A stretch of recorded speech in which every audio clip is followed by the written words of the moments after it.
Good evening, everybody.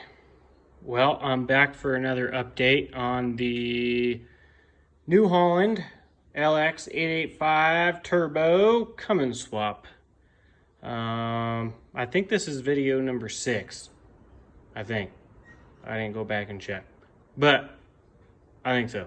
Anywho, got a nice little update. Well, I went to fire it up and no go. Wasn't, I had to change the injection pump.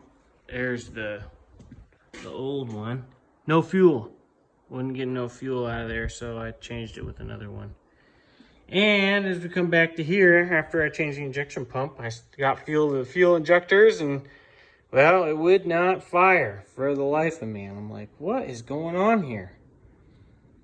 So, ether and some diesel fuel down in the intake and, try to help it do its thing. And I got it to spit and sputter a little bit, and well, I got some stuff out of the exhaust. And it was a little strange to me. But here it is. All that came out of my exhaust, out of the back of the turbo. Check that out.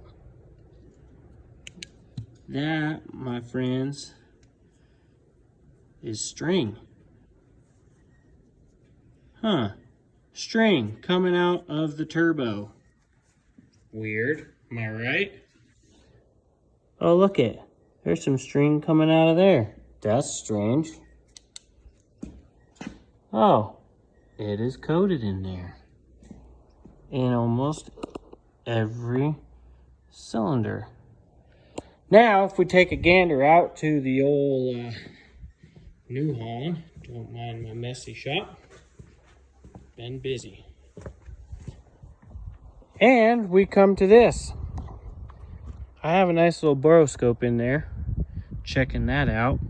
It's had me a little concerned. And although this is not a very good boroscope, this is like a freaking cheap ass Wish boroscope. But if you can see that, which you probably can't see very well, that is a ball of chewed up string in the freaking cylinder. Are you kidding me? Check that out.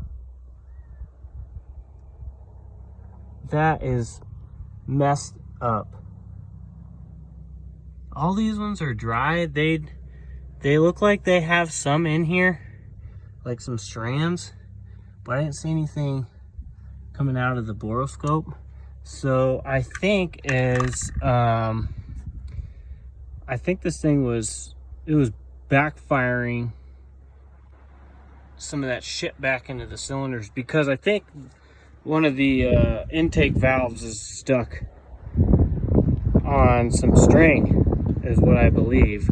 So I'm gonna have to do some more digging around. I might have to pull the fucking head off, clean all the cylinders out, check all the valves and make sure none of them are bent, and put it all back together again. I got this close to getting this thing fired up. And it did actually pop off of some of that ether and diesel fuel, surprisingly. But that's it. It kind of went everywhere. And I think this is so oily is because, or so soaked, is because I was spraying diesel fuel a lot into the intake with ether. And well, that's kind of the closest one. So I think it kind of just all ran into there and kind of soaked in that string. But yeah, all the other cylinders kind of look all right. I can kind of try to boroscope some of them. Again, cheap. I had to take the sleeve off of this to even get it to fit down in the injector hole. So we'll check this one out real quick. See what it looks like. Again, very poor and dirty, but that cylinder in the center I think looks clean-ish. From what I'm trying to do two things at once here. It's kind of hard. I think that looks all right as far as this piston goes. I'll go in here in this other one. Yeah. Okay. Let's see this. really tell. There might be some in here too. Again, I think I might just have to pull the head off. I don't like it. Not too fond of this whole dealio.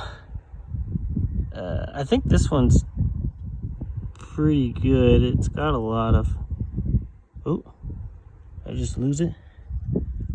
I lost feed to it. I might have burned it up. Cheap ass. Cheap. Oh, I think I actually dipped it in some oil.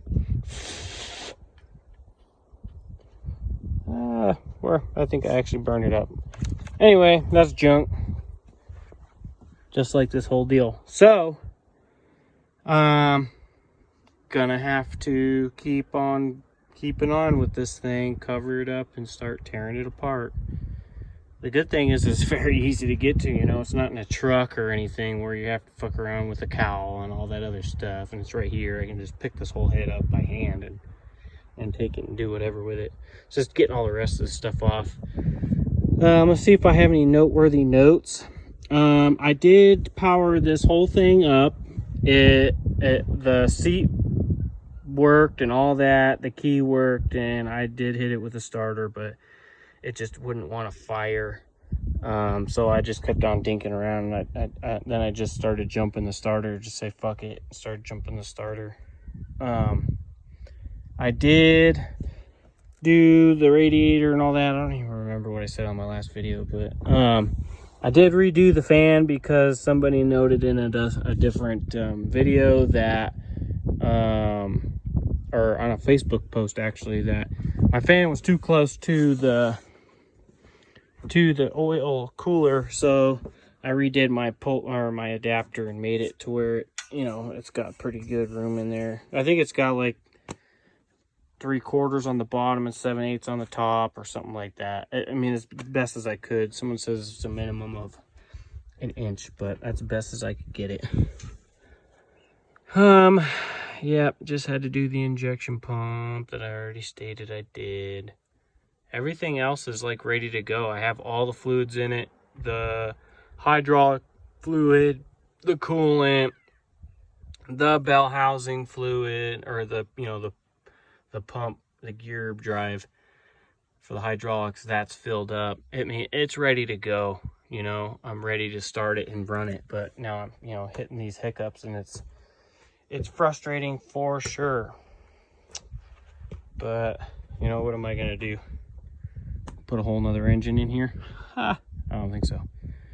So I'll give you guys some updates when I get to them. Hopefully I can maybe start disassembling this this weekend, and, you know, come up with a different game plan. Maybe I'll start disassembling it this week and go from there.